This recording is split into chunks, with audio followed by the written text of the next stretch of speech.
Every once in a while, a bottle shows up that feels extra special. Today, we're reviewing EntreManos Primavera, a tequila gifted to me personally by master distiller Jimmy Sauza. Yes, that Sauza family name. This tequila is produced at NOM 1522, Hacienda de Ora, and is one of the most interesting fermentation stories I've heard in a long time. EntreManos is a brand rooted in heritage and craftsmanship. The Primavera expression represents renewal, springtime in a bottle, showcasing the balance between tradition and innovation. And when someone like Jimmy Sauza puts his hands on a product, you know it's going to be something worth paying attention to. This bottle does carry a personal memory for me. Jimmy and I and some friends, my wife, Renee Carranza from Atanasio, also Cristiana Moratens from Valor. We actually got to sit at the Sauza Ranch in San Martín, Mexico, crack this bottle and several others and talk about them and taste them. So what I'm sharing today isn't just a review. It's a chance to kind of relive an incredible experience. This tequila is built on tradition with a little bit of a twist. The agaves come from the valles of Jalisco, cooked in a low-pressure autoclave to preserve their natural sweetness, and Jimmy Sauza knows how to keep them sweet. Crushed with a roller mill to release all of those juice, and here's where the magic came. Jimmy took some old wine barrels that he had from another project that were never used. He cut the tops off of them, flipped them up, and used them for fermentation. The tequila was allowed to wildly ferment inside of those wine barrels, absorbing the unique yeast and subtle character.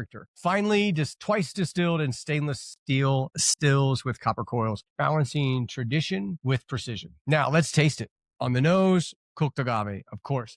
These agaves are a little more mineral rich and also very vegetal. I get that almost a fresh agave in there with just a little bit of citrus and a little hint of floral. There's a soft fruitiness in the background that nods to maybe that wine barrel fermentation with a little bit of an oakiness hint and also just a little bit of that, I'm going to say, cheesy or funky smell that you get. Let's dive into the taste. Sweet agave, white pepper right in the front, a very herbal freshness. I got a lot of spice. It's very silky and a creamy texture that almost hints to a cream soda type taste, a little bit of orange. And as it goes into the finish, it's crisp, it's clean, it's lingering. And there's the agave sweetness that just kind of hangs on there with a little bit of a floral lift in the finish. Let's do another taste. I have to say, this bottle's been open. It's rested. It's flown home. There was a little bit more of an alcohol forward in it when we very first tasted it. This did come out at 44 ABV. So it's a little bit more amped up than just a standard 80 proof tequila. Now, that has really softened. The oxygen in here has made this really soft, really easy to drink, but it hasn't lost any of those flavors, the agave, the pepper. In the second time I tasted it, a lot more vegetal hints, and then also a little bit more minerality, almost a little bit of wet earth, and then still that really creamy texture, crisp, clean finish. It kind of hangs on for a long time.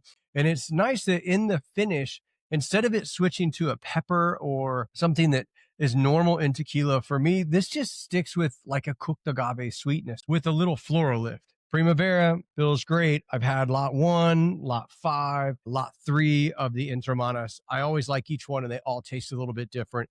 The Primavera is one to search out. So again, EntreManos Primavera is more than just tequila. It's heritage, it's innovation, it's story in a glass. Sharing this bottle with Jimmy Sauza at the ranch was unforgettable. And every sip takes me right back there. And I can't wait to get back there as soon as possible. Huge thanks to tequilero maestro Jimmy Sauza for the gift and the hospitality. He's always amazing. If you've tried EntreManos, let me know what your thoughts are in the comments. And if this is your first time hearing about it, would you give it a try? Don't forget to like, subscribe, and join me next time on Tasting Tequila with Brad. Thanks. Cheers. Have a fantastic night.